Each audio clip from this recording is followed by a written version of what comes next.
नमस्कार।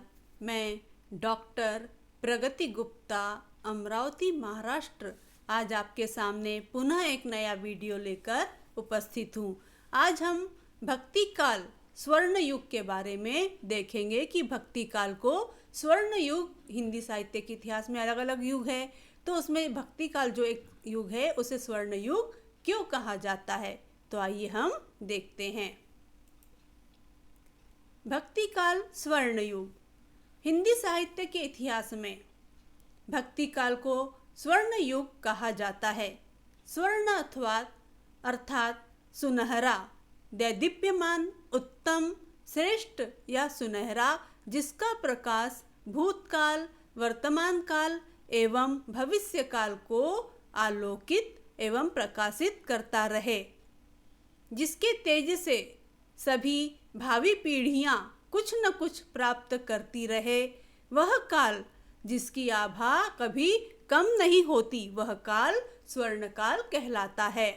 तो आइए हम देखते हैं भक्ति काल स्वर्ण युग। भक्ति काल में प्रस्थापित विचार भूतकाल, वर्तमान काल एवं भविष्य काल के जीवन दर्शन एवं समसामयिक परिस्थितियों के लिए सदा उपयोगी है और उपयोगी रहेंगे। जॉर्ज ग्रियर्सन ने हिंदी साहित्य के इतिहास का अध्ययन करने के पश्चात भक्ति काल को ही सर्वश्रेष्ठ काल अर्थात स्वर्ण काल कहा है।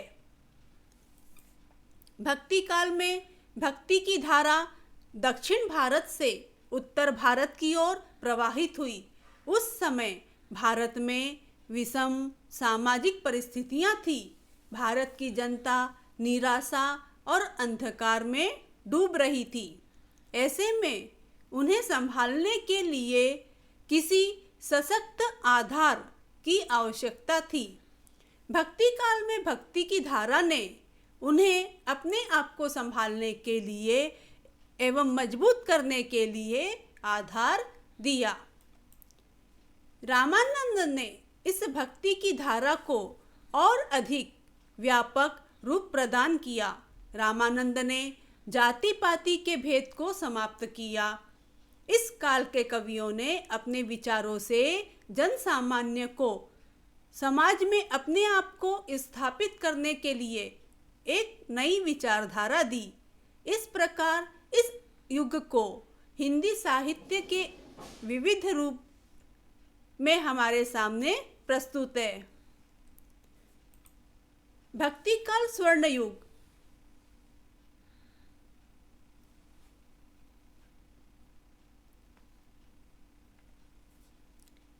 तो भक्ति काल को स्वर्ण युग क्यों कहते हैं, तो हम इसके लिए कुछ प्रमुख बिंदु देखेंगे।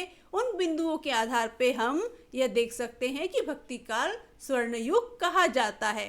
तो सबसे पहले हम देखते हैं विषय वस्तु। तो भक्ति काल में जो विषय वस्तु थी, विषय वस्तु को जो चयन किया गया, तो वह देखते हैं भक्ति काल का साहित्य विषय वस्तु की दृष्टि से सर्वश्रेष्ठ है।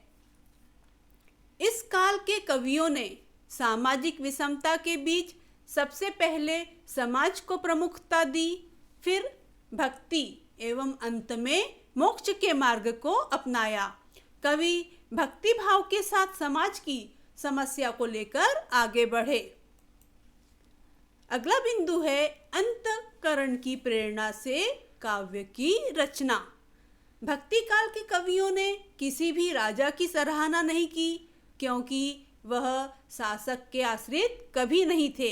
इनकी रचना मन की प्रेरणा से, स्वयं के अंतःकरण की प्रेरणा से लिखी गई। महानतम काव्यकारों का काल। तो जो भक्ति काल है वह महानतम काव्यकारों का काल है। तुलसी, सूर, रहीम, नानक, कबीर, मीरा आदि ने इस काल में अपना योगदान दिया। डॉक्टर श्याम सुंदर दास के अनुसार इस युग में कबीर, जायसी, तुलसी और सूर जैसे प्रसिद्ध कवियों और महात्माओं की दिव्य वाणी उनके अंतःकरण से निकलकर देश के कोने कोने में फैली थी।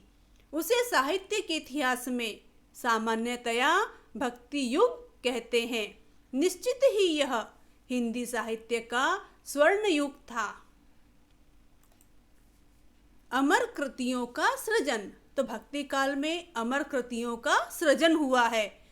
भक्ति काल में रामचरितमानस, गुरु ग्रंथ साहिब, सूर सागर, मीरा की पदावली, बीजक आदि अमर कृतियों का सृजन हुआ, जो आज भी जन सामान्य के मुखारविंद में गूंजती है, जिनके उदाहरण आज भी दिए जाते हैं। भक्ति काल अन्य कालों से श्रेष्ठ, तो भक्ति काल अन्य कालों से श्रेष्ठ क्यों है? भक्ति काल के साहित्य की तुलना आदि काल या रीति काल से की जाए तो वह असंभव ही है, पर इसकी तुलना आधुनिक काल से अवश्य की जा सकती है। आधुनिक काल में चाहे कला की दृष्टि से इतनी ही अनुपम एवं सुंदर प्रयोग हुए हो, पर भाव पक्ष की दृष्टि से आधुनिक काल भी छोटा पड़ ही जाता है। डॉक्टर द्विवेदी के अनुसार यह समूचे भारतीय साहित्य में अपने ढंग से अकेला साहित्य है। इसी का नाम भक्ति साहित्य है। यह एक नई दुनिया है। अनुभूति और अभिव्यक्ति की दृष्टि से श्रेष्ठ, तो इस काल के कवियों ने जो अनुभव किया वही अपनी रचनाओं में अभिव्यक्त किया। तुलसीदास ने राम, सूरदास ने कृष्ण और मीरा ने कृष्ण, जायसी ने प्रेम को अनुभव किया और उसे वैसा ही अभिव्यक्त किया। कवि अनुभूति को अपना सृजन बनाते थे। उनके अनुभव सहज निश्चल प्रेम से परिपूर्ण थे। अनुभूति एवं अभिव्यक्ति में संतुलन था, दोनों एक दूसरे के पोषक थे। व्यापकता एवं गहराई, भक्ति काल के जो काव्य है उनमें व्यापकता एवं गहराई देखने मिलती है। कवियों ने भक्ति भावनाओं को अपने तक सीमित नहीं रखा, उसे पूरे समाज को समर्पित किया। उनकी रचनाओं में सत्य, प्रसन्नता, युग निर्माण की भावना की गहराई थी। लोकप्रियता, रामचरितमानस, सूरसागर, पद्मावत आज भी लोकप्रिय है। कवि की निश्चल भावना एवं उत्कृष्टता इनमें दिखाई देती है। मर्यादा एवं सदाचार, तुलसी का रामचरितमानस मर्यादा का सर्वश्रेष्ठ उदाहरण है। राम की मर्यादा आदर्श पुत्र, भाई, राजा, मित्र, शत्रु, पति, पिता के सभी अंशों को अपनाकर मर्यादा पुरुषोत्तम राम की कल्पना तुलसीदास ही कर सकते थे। श्रेष्ठता को साहित्य में अपनाकर परिवार और समाज के सामने सदाचार की भावना रखी। समन्वय की दृष्टि, तो भक्ति काल जो है वह एक समन्वय का युग कहलाता है। उसमें हर जगह हमें समन्वय दिखाई देता है। संपूर्ण भक्ति काल समन्वय की दृष्टि से ओतप्रोत है। इसमें मनुष्य संस्कृति एवं राक्षस संस्कृति, पवित्रता, अपवित्रता, शत्रु मित्र, सगुण निर्गुण, पंडित मूर्ख, उच्च वर्ण व शूद्र, लोक भाषा, संस्कृत भाषा, भाव पक्ष एवं कला पक्ष का समन्वय दिखाई देता है। ब्रज तथा अवधी भाषा, इस काल में ब्रज तथा अवधी भाषा में मुख्य रूप से काव्य की रचना की गई।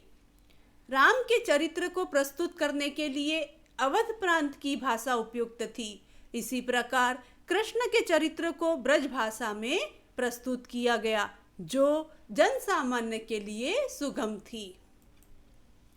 संगीत की समृद्धि, तो भक्ति कालीन कविता में संगीत एवं काव्य का समन्वय सहज दिखाई देता है। सूर, मीरा, तुलसी, कबीर तथा परमानंद दास के पदों में संगीत का मधुरतम आनंद है। आज भी उच्च कोटि के गायक इन कवियों की भावनाएं जनता में प्रस्तुत करते हैं। शैली की दृष्टि से भी भक्ति काल के जो काव्य है अत्यंत उत्कृष्ट है। प्रबंध एवं भाव शैली में साहित्य का सृजन हुआ। रामचरितमानस, सूरसागर, मीरा ग्रंथावली, कबीर ग्रंथावली आदि सभी प्रबंधात्मक है। इनमें सहज सरल रूप से अलंकारों का उपयोग हुआ है। संस्कृति एवं सभ्यता में के अनुरूप भक्तिकालीन कवियों ने अपने काव्य में भारतीय संस्कृति और सभ्यता तथा आचार विचारों को संजोया है। तुलसी के रामचरितमानस का धार्मिक तथा साहित्यिक दृष्टि से स्थान निर्विवाद है। कवियों ने भक्ति, धर्म, दर्शन, आचार, विचार, नीति सभी को सुदृढ़ रूप से जनता के सामने रखा।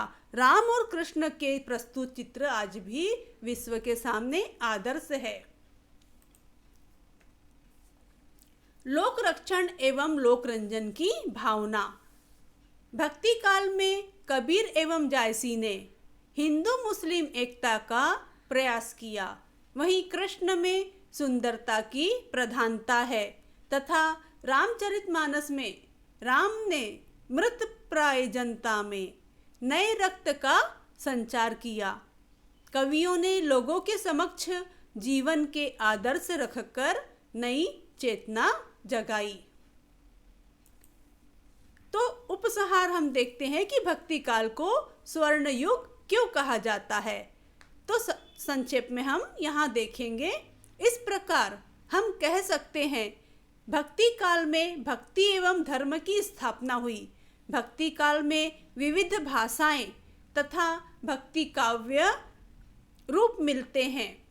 एक और इस काल में रामचरितमानस में सुंदर कला पक्ष तथा भाव पक्ष के दर्शन होते हैं। वहीं दूसरी ओर सूर तथा मीरा के पदों में संगीत के भावपूर्ण चित्र दिखाई देते हैं।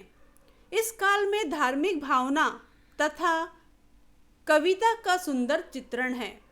भाषा, भाव, लोक कल्याण, भारतीय संस्कृति और सभ्यता का चित्रण, भाव पक्ष एवं कला पक्ष का उत्कृष्ट चित्रण, इन सभी विशेषताओं के कारण भक्ति काल को हिंदी साहित्य का स्वर्ण युग कहा जा सकता है। तो यहाँ पर हमने प्रमुख बिंदुओं के द्वारा भक्ति काल को स्वर्ण युग क्यों कहा जाता है यह देखा।